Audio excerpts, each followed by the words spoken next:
मेरा नाम मदन सालवी ओजस्वी, स्वतंत्र लेखक, भारतीय नेशनल मीडिया से हैं।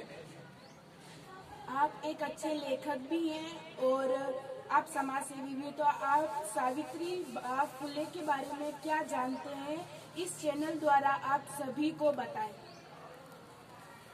सभी को सावित्रीबाई फुले और ज्योतिबा फुले के नाम से देशवासियों को मैं पुण्यतिथि जन्मतिथि के उपलक्ष्य पर सभी को शुभकामनाएं देता हूं कि देश में, भारत में एक ऐसी महान शख्सियत सावित्रीबाई फुले का जन्म हुआ।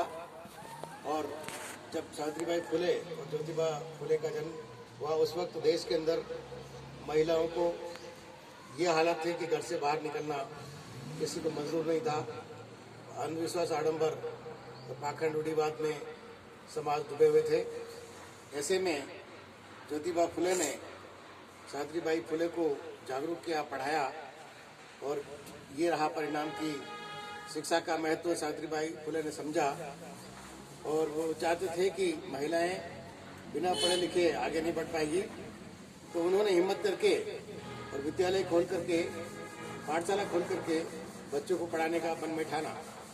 तो जब वो इस बात को रखा कि हम बच्चों को पढ़ाएं, तो इसका बहुत लोगों ने विरोध किया और इसे अधर्म बताया गया कि महिलाओं को पढ़ाया नहीं जा सकता है।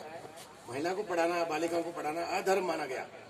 आगे चल करके जब सावित्रीबाई फुले ने ये ठान लिया कि बच्चों को पढ़ाना है और पढ़ाने से ही अंधकार दूर होगा, तो ऐसे में जब सावित्रीबाई फुले पूरी तैयारी के साथ पढ़ाने के लिए किताबें लेकर के पाठशाला के लिए निकलती थी, तो समाज के अन्य लोग उनको गालियां देते थे, उन्हें बुरा कहते थे, और जब वो नहीं मानती तो ऐसे में ये होता था कि उनके ऊपर गोबर और कीचड़ तक फेंक करके उनको अपमानित किया करते थे। ऐसा कई बार हुआ और आखिर भी ये रहा कि माँ सावित्रीबाई फुले ने हिम्मत नहीं हारी और अनेकों बच्चों को, बालिकाओं को पढ़ा करके जागरूक किया। और इसी वजह से आप देखेंगे कि उस समय एकमात्र शिक्षिका के रूप में उभर के आने वाली माँ सावित्रीबाई फुले ही थी।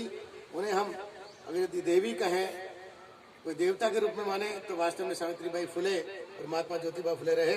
और हालात बताना चाहूंगा कि उस समय सती प्रथा थी, जिसका उन्होंने बहुत विरोध किया और उसको बंद करवाया। सत्यशोधक समाज की स्थापना करके सामाजिक कुरीतियों को मिटाने के लिए उन्होंने बहुत ही प्रयास किए।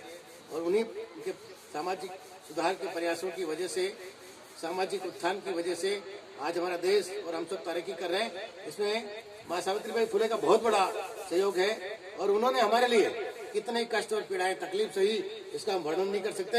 लेकिन ऐसे जितने भी लोग हुए हैं, उनके अध्याय को पढ़ाया जाए, उनके जीवन को पढ़ाया जाए। और हम आज इस दिन माननीय प्रधानमंत्री महोदय और राज्य सरकारों से मांग करते हैं कि सावित्रीबाई फुले, महात्मा ज्योतिबा फुले, बाबा साहब अम्बेडकर जैसे लोगों को प्रत्येक विद्यालय में पाठशाला के माध्यम से और किताबों के माध्यम से सभी को पढ़ाया जाए, ताकि सभी को ऐसे महापुरुषों के बारे में सभी लोग उनसे वाकिफ हो सके और उनके बताए रास्ते पर चल सके।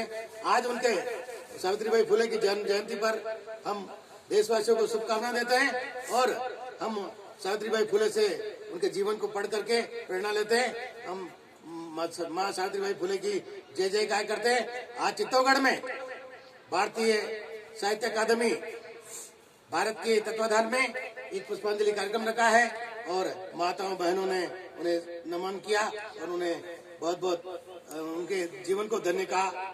धन्यवाद।